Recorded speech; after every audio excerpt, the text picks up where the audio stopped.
दिक्कतों का सामना नहीं करना पड़ेगा। बस आप लास्ट तक बने रहिएगा। तो चलिए आज के टॉपिक को शुरू करते हैं। दोस्तों, वीडियो को शुरू करने से पहले बता दूं कि हम स्टार्टिंग के 3 नोबेल प्राइज को एक आसान सी ट्रिक से याद कर चुके हैं। जिन बच्चों ने वो वाली वीडियो देख ली थी उनसे निवेदन है कि आज का वीडियो जरूर देखें, क्योंकि मैंने इसमें कुछ वैल्यू एडिशन किया है, उससे आपको और अधिक लाभ होगा। तो चलिए शुरू करते हैं और सबसे पहले हम जानेंगे कि आखिरकार नोबेल प्राइज होता क्या है। दोस्तों, नोबेल पुरस्कार दुनिया के सबसे प्रतिष्ठित और सम्मानित अंतर्राष्ट्रीय पुरस्कारों में से एक है। यह उन व्यक्तियों या संगठनों को दिया जाता है जिन्होंने मानवता के कल्याण के लिए असाधारण योगदान दिया है। नोबेल प्राइज की शुरुआत हुई थी 1901 में। अगर हम इसकी पुरस्कार राशि की बात करें कि भैया कितना धन मिलता है, तो देखिए पुरस्कार राशि में दिया जाता है 11 मिलियन स्वीडिश क्रोनर। अगर हम इसको भारतीय रुपए में कन्वर्ट करेंगे तो ये होता है लगभग 10.3 करोड़ रुपए के बराबर। नोबेल पुरस्कार टोटल 6 क्षेत्रों में दिए जाते हैं, जिसमें शामिल है भौतिकी यानी फिजिक्स, रसायन विज्ञान यानी केमिस्ट्री, चिकित्सा, शांति, साहित्य यानी लिटरेचर और अर्थशास्त्र यानी इकोनॉमिक्स। यहाँ पर आपको याद रखना है कि अर्थशास्त्र के क्षेत्र में जो नोबेल पुरस्कार देने की शुरुआत हुई थी, ये हुई थी 1968 में और पहला पुरस्कार दिया गया था 1969 में। बाकी जो स्टार्टिंग के 5 क्षेत्र हैं, इनमें नोबेल पुरस्कार देने की शुरुआत हुई थी 1901 में, लेकिन इकोनॉमिक्स के क्षेत्र में नोबेल पुरस्कार देने की जो शुरुआत होती है वो होती है 1968 में। तो यहाँ पर आपको कंफ्यूज बिल्कुल भी नहीं होना है। उम्मीद करता हूँ आपको ये सब कुछ अच्छे से समझ आ गया होगा। सारी चीजों को हम ट्रिक के माध्यम से याद करेंगे, लेकिन ये कुछ बेसिक इंफॉर्मेशन है जो हमारे लिए जानना जरूरी है। दोस्तों, 1974 से नोबेल पुरस्कार जो है वो मरणोपरांत नहीं दिया जा सकता। हालांकि यदि किसी व्यक्ति को पुरस्कार देने की घोषणा हो चुकी है और उसके बाद में उस व्यक्ति की मृत्यु हो जाती है, तो ऐसी स्थिति में पुरस्कार से सम्मानित किया जाएगा। इसको अच्छे से याद रखना है कि 1974 से क्या होता है कि मरणोपरांत नोबेल पुरस्कार नहीं दिया जाता, लेकिन अगर किसी व्यक्ति के नाम की घोषणा हो गई है और उस घोषणा के बाद में व्यक्ति की मृत्यु हो जाती है तो उसको नोबेल पुरस्कार दिया जाएगा। यहाँ पर आपको नोट में 2-3 बातें और याद रखना है, क्योंकि अक्सर परीक्षा में ये प्रश्न पूछ लिया जाता है कि साहित्य के क्षेत्र में नोबेल पुरस्कार कौन सी संस्था द्वारा दिया जाता है, शांति के क्षेत्र में नोबेल पुरस्कार कौन सी संस्था देती है। तो बच्चे कंफ्यूज होते हैं और अक्सर गलत करते हैं। इनको मैं आपको थोड़ा सा कोरिलेशन के माध्यम से याद करवा दूंगा तो आपको दिक्कत नहीं आएगी। सबसे पहले बात करते हैं दोस्तों कि देखिए फिजिक्स यानी भौतिकी, केमिस्ट्री यानी रसायन विज्ञान और इकोनॉमिक्स यानी अर्थशास्त्र, इन तीनों क्षेत्रों में नोबेल पुरस्कार एक ही संस्था देती है, जिसका नाम है Royal Swedish Academy of Science. इन तीनों को याद करने के लिए आप एक छोटी सी ट्रिक का इस्तेमाल कर सकते हैं और वो ट्रिक है केप। मुझे पता है केप कैसे लिखते हैं, लेकिन आप इसी को याद रखिए। आप इसको आसानी से ऐसा समझ सकते हैं कि भैया केप के मामले में नोबेल पुरस्कार कौन सी संस्था देती है, Royal Swedish Academy of Science. C से हो जाएगा आपका केमिस्ट्री, ई से हो जाएगा इकोनॉमिक्स और पी से हो जाएगा फिजिक्स। आप ऐसा बोल सकते हैं कि केप के मामले में नोबेल पुरस्कार कौन सी संस्था देती है, Royal Swedish Academy of science. इसको अच्छे से याद रखेंगे कि भैया सी से हो गया आपका केमिस्ट्री, ई से हो गया इकोनॉमिक्स और पी से हो गया फिजिक्स। इसके बाद अगर बात करें चिकित्सा के क्षेत्र की, तो देखिए चिकित्सा के क्षेत्र में नोबेल पुरस्कार देने वाली संस्था का नाम है केरोलिस्का इंस्टीट्यूट। याद कैसे करेंगे, तो देखिए यहाँ पर क्या लिखा हुआ है, चिकित्सा। और दोस्तों चिकित्सा के क्षेत्र में हम लोग क्या करते हैं, केयर करते हैं, है ना, किसी की केयर करते हैं, उसकी देखभाल करते हैं। तो चिकित्सा के क्षेत्र में क्या करते हैं, केयर करते हैं, यानी केरोलिस्का। जैसे ही परीक्षा में प्रश्न पूछा जाएगा कि चिकित्सा के क्षेत्र में नोबेल पुरस्कार देने वाली संस्था कौन है, तो आपके माइंड में तुरंत क्लिक होगा कि भैया चिकित्सा की बात हो रही है और चिकित्सा के मामले में हम लोग किसी की केयर करते हैं, यानी केरोलिस्का। इसके बाद अगर शांति की बात करें तो शांति के क्षेत्र में नोबेल पुरस्कार दिया जाता है नॉर्वेजियन नोबेल कमेटी द्वारा। याद कैसे करेंगे, तो देखिए यहाँ पर क्या लिखा हुआ है, शांति। और शांति हमको कब मिलती है दोस्तों, जब हम नाव में बैठते हैं, यानी नॉर्वेजियन। इस तरह से आप थोड़ा सा इंटरलिंक करेंगे तो याद हो जाएगा कि भैया शांति कब मिलेगी, जब हम नाव में बैठेंगे, यानी नॉर्वेजियन नोबेल कमेटी। इसके बाद है साहित्य। तो साहित्य के क्षेत्र में नोबेल पुरस्कार दिया जाता है स्वीडिश एकेडमी द्वारा। इस तरह से आप इनको आसानी से याद कर सकते हैं। अब दोस्तों हम थोड़ा सा अल्फ्रेड नोबेल के बारे में जान लेते हैं, क्योंकि इन्हीं की याद में नोबेल पुरस्कार दिया जाता है। इसके बाद में जितने भी नोबेल पुरस्कार 2025 में दिए गए हैं और जिन जिन क्षेत्रों में दिए गए हैं, उनको मैं आपको आसान सी ट्रिक से याद करवा दूंगा। दोस्तों अल्फ्रेड नोबेल जो हैं वो एक स्वीडिश वैज्ञानिक, इंजीनियर और उद्योगपति थे। इनका जन्म हुआ था 21 अक्टूबर 1833 को। कहां पर हुआ? स्टॉकहोम, स्वीडन में। और इनकी मृत्यु हो गई थी 10 दिसंबर 1896 को। यहां पर आपको बता देना चाहता हूं कि इनका निधन कब हुआ था? 10 दिसंबर को। इसी वजह से हर साल 10 दिसंबर को नोबेल पुरस्कार दिया जाता है, लेकिन दोस्तों घोषणा होती है अक्टूबर में।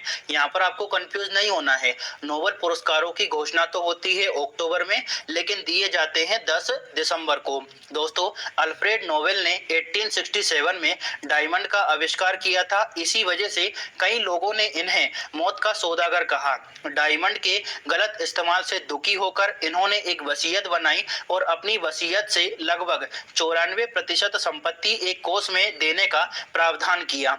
इसी वसीयत के परिणाम स्वरूप 1901 में नोबेल पुरस्कारों की शुरुआत हुई थी। तो उम्मीद करता हूं दोस्तों आपको ये भी अच्छे से समझ आ गया होगा। चलिए अब हम आगे बढ़ते हैं। अब हम बात करते हैं दोस्तों हमारी ट्रिक की, जिसमें हम सबसे पहले बात करेंगे मेडिसिन के क्षेत्र में नोबेल पुरस्कार 2025 किन किन व्यक्तियों को दिया गया है। तो दोस्तों मेडिसिन के क्षेत्र में नोबेल पुरस्कार इस साल 3 व्यक्तियों को दिया गया है, जिसमें शामिल है मेरी ई ब्रेका, फ्रेड राम्सडेल और सिमोन साकागुची। इनके नाम याद करना थोड़ा सा कठिन है, लेकिन याद करने के लिए आप एक छोटी सी ट्रिक का इस्तेमाल कर सकते हैं, और वो ट्रिक है मेरी फ्रेंड मोन। क्या ट्रिक है? मेरी फ्रेंड मोन। तो मेरी से हो जाएगा दोस्तों आपका मेरी ई ब्रेका, फ्रेंड से हो जाएगा आपका फ्रेड राम्सडेल और मोन से हो जाएगा सिमोन साकागुची। बस आपको इतना सा ही याद रखना है, मेरी फ्रेंड मोन। अब आपके मन में एक प्रश्न आएगा कि सर इसी तरह से आप फिजिक्स, केमिस्ट्री और इकोनॉमी की बताओगे तो हम कैसे याद करेंगे? हम तो कंफ्यूज हो जाएंगे कि कौन से ट्रिक काय की है। तो इसका तरीका भी मैं आपको बताता हूँ। यहाँ पर क्या लिखा हुआ है? मेडिसिन। तो आप ऐसा समझ सकते हैं कि भैया मेडिसिन को देखकर या फिर मेडिसिन की बात सुनकर मेरी फ्रेंड मोन हो गई।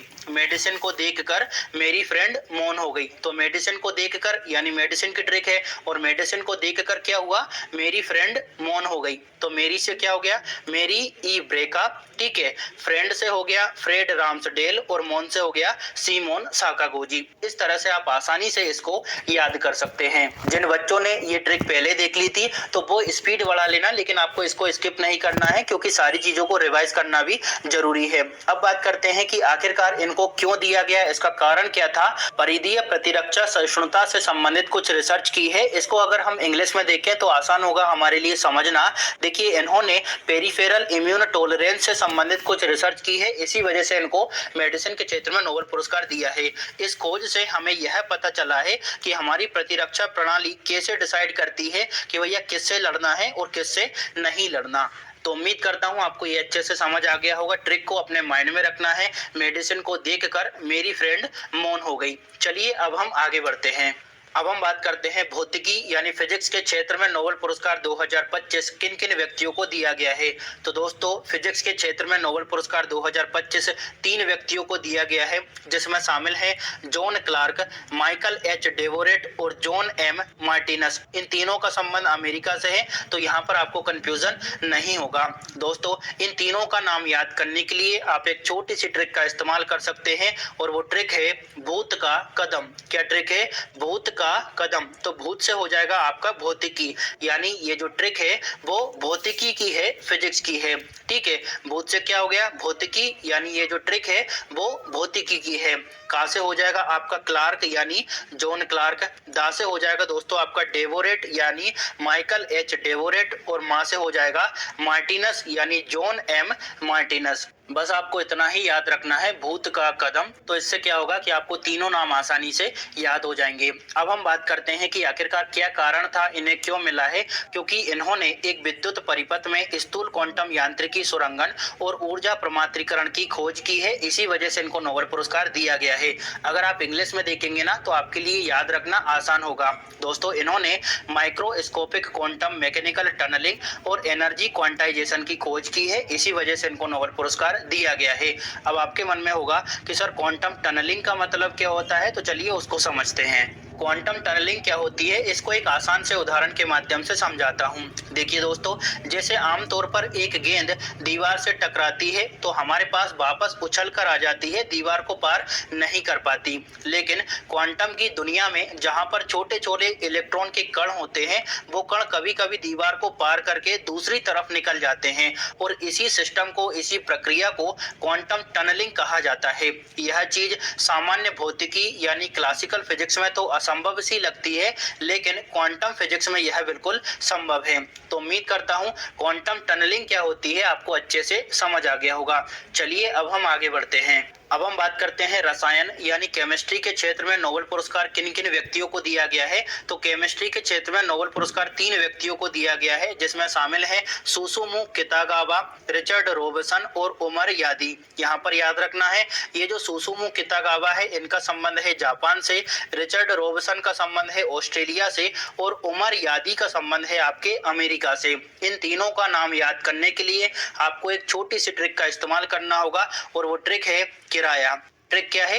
किराया। की से क्या हो गया हमारा कितागावा यानी सुसुमु कितागावा, रा से हो गया रॉबसन यानी रिचर्ड रॉबसन और या से हो गया यादी यानी उमर यादी। क्या है हमारी ट्रिक? किराया। की से क्या हो गया कितागावा यानी सुसुमु कितागावा, रा से हो गया रॉबसन यानी रिचर्ड रॉबसन और या से हो गया यादी यानी उमर यादी।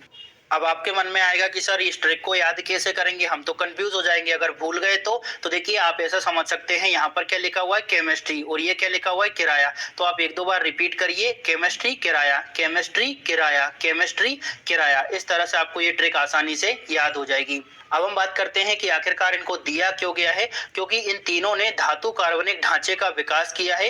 ये धातु कार्बनिक ढांचे एक तरह के स्पंज जैसे पदार्थ होते हैं जिनके अंदर बहुत सारे छोटे छोटे छेद होते हैं या फिर खाली जगह होती है। इन पदार्थों का इस्तेमाल बहुत सारी जगह पर किया जा सकता है, जैसे हाइड्रोजन या फिर मीथेन गैस को सुरक्षित रखने में, दवाओं को शरीर के अंदर सही जगह पर पहुंचाने में भी धातु कार्बनिक ढांचे का प्रयोग किया जा सकता है। तो उम्मीद करता हूं आपको ये भी अच्छे से समझ आ गया होगा और ट्रिक भी आसानी से याद हो गई होगी। अब हम बात करने वाले हैं अर्थशास्त्र यानी इकोनॉमी के क्षेत्र में नोबेल पुरस्कार 2025 किन किन व्यक्तियों को दिया गया है और इनका नाम हम कैसे याद करेंगे। तो देखिए अर्थशास्त्र के क्षेत्र में नोबेल पुरस्कार 2025 3 व्यक्तियों को दिया गया है, जिसमें शामिल है पीटर हाविट, जोएल मोकियर और फिलिप एगियन। अब हम इन तीनों का नाम कैसे याद करेंगे, तो देखिए उसके लिए आप एक छोटी सी ट्रिक का इस्तेमाल कर सकते हैं और वो ट्रिक है पीटर की जीएफ। जीएफ का मतलब क्या होता है ये तो आप जानते ही होंगे, पीटर की जीएफ। तो पीटर से हो गया आपका पीटर हाविट, जी से हो गया जोएल मोकियर और एफ से हो गया फिलिप एगियन। बस आपको इतना सा ही याद रखना है, पीटर की जीएफ। पीटर से क्या हो गया पीटर हाविट, जी से हो गया आपका जोएल मोकियर और एफ से हो गया फिलिप एगियन। 1-2 बार आप रिपीट करेंगे ना तो आपको आसानी से सारी चीजें याद हो जाएगी। अब आपके मन में एक प्रश्न होगा कि सर इस ट्रिक को कैसे याद करेंगे अगर एग्जाम में भूल गए तो देखिए उसका भी एक आसान सा तरीका बताता हूँ। यहाँ पर क्या लिखा हुआ है अर्थ, और अर्थ का मतलब इकोनॉमी की भाषा में क्या होता है? धन होता है, पैसा होता है। जिसके पास अर्थ होगी, धन होगा, उसके पास जीएफ होगी। ऐसा ही आज के टाइम में चलता है, जिसके पास अर्थ होगा यानी धन होगा, पैसा होगा, उसके पास जीएफ होगी। यानी जैसे ही परीक्षा में प्रश्न पूछा जाएगा कि अर्थशास्त्र के क्षेत्र में नोबेल पुरस्कार निम्नलिखित व्यक्तियों में से किसको दिया गया है, तो आपको तुरंत क्लिक होगा कि अर्थ का मतलब होता है धन, और जिसके पास धन होगा उसके पास जीएफ होगी यानी पीटर की जीएफ। तो हमारी ट्रिक क्या है? पीटर की जीएफ। तो उम्मीद करता हूं आपको ट्रिक अच्छे से समझ आ गई होगी। अगर हम कारण की बात करें तो इन तीनों अर्थशास्त्रियों को यह सम्मान नवोन्मेष आधारित आर्थिक विकास पर उनके गहन शोध के लिए दिया गया है। इन्होंने यह सिद्ध किया कि किसी भी देश की प्रगति केवल उसकी पूंजी या फिर श्रम पर निर्भर नहीं होती, बल्कि इनोवेशन यानी नवाचार और कंपटीशन यानी प्रतिस्पर्धा पर निर्भर होती है।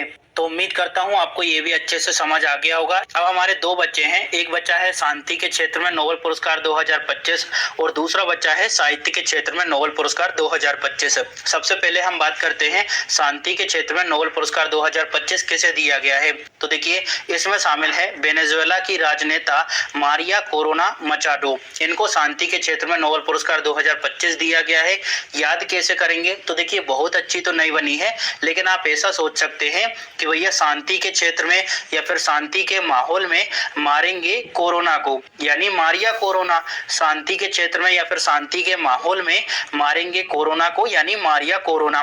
जैसे परीक्षा में प्रश्न आएगा कि शांति के क्षेत्र में नोबेल पुरस्कार किसे मिला है, तो आपको तुरंत क्लिक होना चाहिए कि भैया शांति के माहौल में या फिर शांति के क्षेत्र में हमने मारा था कोरोना को, यानी मारिया कोरोना। इतना ही आपको क्लिक होना चाहिए, आपका आंसर लग जाएगा। कारण क्या रहा, वेनेजुएला के लोगों के लिए लोकतांत्रिक अधिकारों को बढ़ावा देने के उनके अथक कार्य और तानाशाही से लोकतंत्र में न्याय संगत और शांतिपूर्ण संक्रमण प्राप्त करने के उनके संघर्ष के लिए शांति के क्षेत्र में